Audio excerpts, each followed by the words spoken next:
विक्रांत, आराम से। एक एक चलती गोली का हिसाब देना पड़ता है। ऐसे चलाओगे तो नौकरी खा जाएंगे वो लोग हमारी।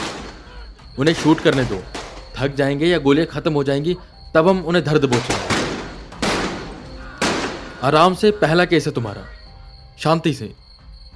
सीनियर इंस्पेक्टर अंगद ने कहा। उनके कंधे पर गोली लगी हुई थी। अपने बाएं हाथ से कंधे को पकड़े और दाएं हाथ से गोली चलाते हुए वो विक्रांत सिन्हा को ऑर्डर दे रहे थे। माहौल इस वक्त बहुत खराब था। एक बड़े पॉलिटिशियन का बेटा मंगेश पावरकर फरार चल रहा था।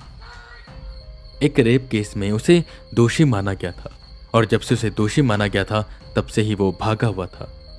उसके ऊपर से जो उसके बाप थे एक बड़ी पार्टी के लीडर थे। अपने बेटे को बचाने की उसने पूरी कोशिश की, पर जब पावर से ना बच पाया तो उसे छुपा दिया। पर खबरियों से सीनियर इंस्पेक्टर अंगद को उसके ठिकाने का पता चला और बस फिर क्या था। देर न करते हुए सीधा इंस्पेक्टर अंगद ने अपनी टीम के साथ मिलकर उस जगह पर रेड मारी और उसी टीम में शामिल थे हाल ही में शामिल हुए सब इंस्पेक्टर विक्रांत सिन्हा, ये जिनका ऑन फील्ड पहला केस था। सामने से मंगेश के सभी साथी गोली पे गोली चला रहे थे। इसी बीच सामने छुपे सभी पुलिस वाले बस इंतजार कर रहे थे। सर, वेट करना बेकार है। एक एक करके साथ में जाते हैं और गोलियां चलाते हुए जाएंगे तो वो लोग रुक जाएंगे और मंगेश को धर दबोचते हैं। वैसे भी सर, खून बहुत बह रहा है आपके, तो आपको भी हॉस्पिटल लेके जाना बहुत जरूरी है। या एक काम करिए, आप जाइए, मैं इन सबको देख लूंगा। खून उस वक्त सब इंस्पेक्टर विक्रांत के अंदर उबाले मार रहा था, जिस पर सीनियर इंस्पेक्टर अंगद उन्हें शांत कराते और कहते हैं, नहीं विक्रांत, हम कुछ नहीं कर सकते। अभी बस हमें इंतजार करना है और हम इंतजार ही करेंगे, ये मेरा ऑर्डर है। तभी पजेरो पीछे से निकली। विक्रांत सिन्हा ने देखा उसमें मंगेश था। बस विक्रांत सिन्हा ने कुछ न देखा, बाहर निकलकर उन्होंने शूट किया, जिस पर सामने से हो रही फायरिंग एकदम से रुकी। विक्रांत सिन्हा पुलिस जीप में बैठते और तुरंत सारे नाके तोड़ते हुए पजेरो का पीछा करने लग जाते। जैसे मंगेश के साथियों ने पुलिस जीप को पीछे से आता हुआ देखा, तुरंत मंगेश के साथियों ने गोली चलानी शुरू कर दी। विक्रांत सिन्हा अकेडमी में सेकंड बेस्ट शूटर थे। उन्होंने सीधा निशाना लगाया पजेरो के टायर पर और फायर। कार एकदम से उड़कर पलटी।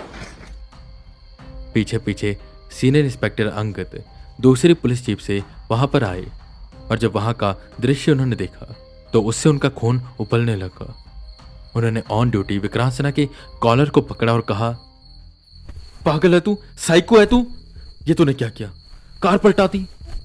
अगर मंगेश को कुछ हो गया ना तो हमारी खैर नहीं। विक्रांत, विक्रांत, तूने जो किताबों में कानून पढ़ा है और जो असलियत में काम करता है, दोनों अलग हैं।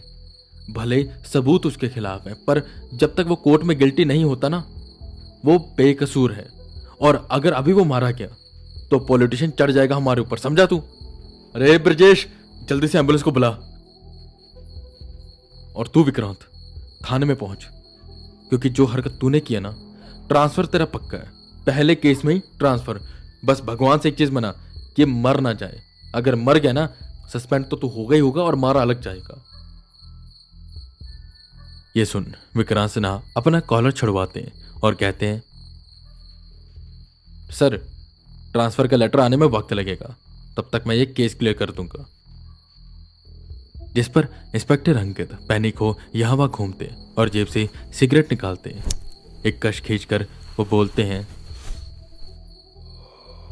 देख विक्रांत, मेरी बात समझ।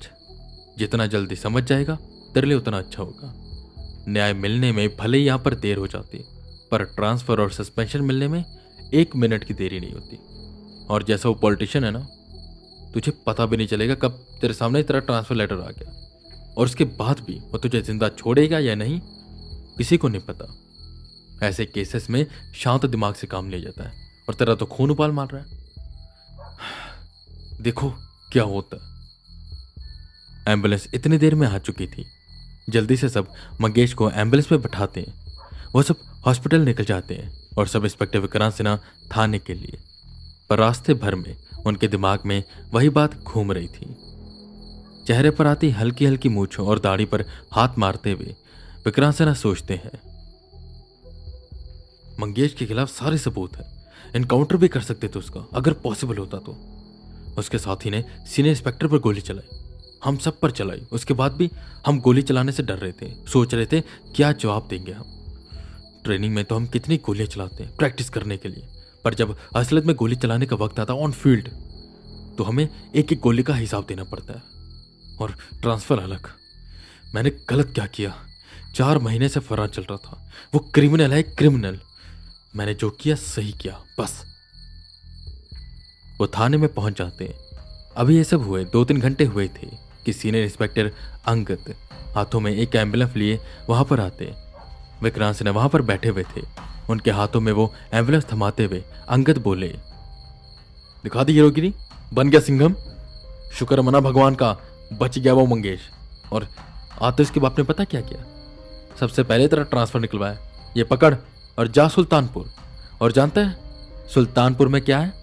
वो पॉलिटिशियन उस सुल्तानपुर का सुल्तान है, और उसने तुझे अपने एरिया में बुलवा लिया। अब देख तेरे साथ क्या करेगा। तुझे कह रहा हूं ज्यादा शाना मत बन, हीरो मत बन। आराम से पकड़ लेंगे, और भाग गया तो भाग गया, पर तू सेकंड आया था ना एकेडमी में, दिखाएगा ही अपना जोश। देख विक्रांत, मेरी बात को समझ जा। जो तेरी एकेडमी में जो तेरी ट्रेनिंग हुई है और जो तेरी ऑन फील्ड काम आएगी, बुरा लग रहा है बोलते हुए, पर काफी अलग होगी। मुझे 17 साल का तजुर्बा है, और उस तजुर्बे से बोल रहा हूं, तू पॉलिटिशियन से जितना हो सके उतना दूरी बनाकर रख। इनसे बड़ा कुत्ता कोई नहीं होता। इनकी करें तो भी दिक्कत, ना करे तो भी दिक्कत। खैर चल जा, अब तू ध्यान रखना, कभी जरूरत पड़े तो याद कर लेना। बाकी मेरी सलाह मान, इन पॉलिटिशियन से दूर रह, वरना तेरे पर, तेरे परिवार के ऊपर कोई भी दिक्कत आ सकती है। किलस्कर फिर से अंगद जेब से सिगरेट निकालते हैं, और जैसे ही मुंह पे लगाते हैं, एक हाथ उनकी तरफ आता है। उस हाथों में लाइटर था और आग जल रही थी। सब इंस्पेक्टर विक्रांत सिन्हा ने उनकी सिगरेट जलाई और पास आते हुए कहा, सर मैं जीता हूं ऐसे, जीऊंगा ऐसे। इन नेताओं से मैं नहीं डरता। अकेला हूं, क्या कर लेंगे? माँ बाप बचपन में ही गुजर गए, पाला मौसी ने, जिनकी मौत कुछ साल पहले हो गई। बचा कौन? ना दोस्त है ना भाई, कोई नहीं, अकेला।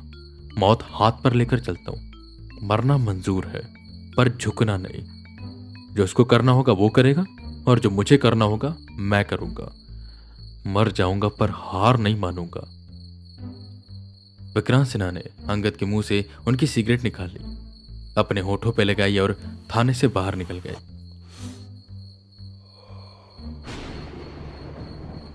मौसम खराब था। हाथों में जो उन्होंने एनवेलप पकड़ा हुआ था उसे उन्होंने जेब में रखा और अपने क्वार्टर की ओर निकल गए।